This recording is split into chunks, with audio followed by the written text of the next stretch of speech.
Bachelor point গল্পে আসতে চলেছে নতুন মোড়।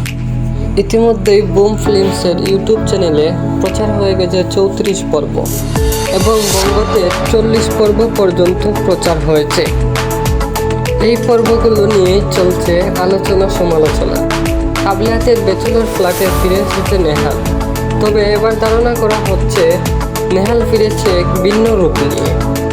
ধারণা করা হচ্ছে যে বুরহান ওরফে আসামিয়ার বস নেহাল। ব্যাচেলর পয়েন্টের সব চরিত্রের ফ্যামিলি আমরা দেখেছি, কিন্তু নেহালের ফ্যামিলি একবারও দেখা যায়নি, এমনকি ফোনেও না। এখানেই রহস্যটা শুধু নেহাল আসলে এমন এক চরিত্র যে পুরা গল্পটার বস হয়ে যেতে পারে। সে আসলে আতামিয়ার বস, আর এই সম্ভাবনা বাদ দেওয়া যায় না। যদি সত্যি আতামিয়ার বস নেহাল হয়, এটা নিয়ে দর্শকদের মধ্যে রয়েছে দ্বিমত। যদি নেহালই আতামিয়ার বস হয়, তাহলে আবু ভাইয়ের টাকা ফেরত দিয়ে দিল কেন? নেহাল কি কাবিলাদের বিশ্বাস অর্জনের চেষ্টা করছে, নাকি কাবিলাদের পরীক্ষা করছে? দেখা যাক এই গল্পের নির্মাতা কাজল আরিফিন অমি পরবর্তী পর্বগুলোর গল্পের মুখ কোন দিকে নিয়ে যান।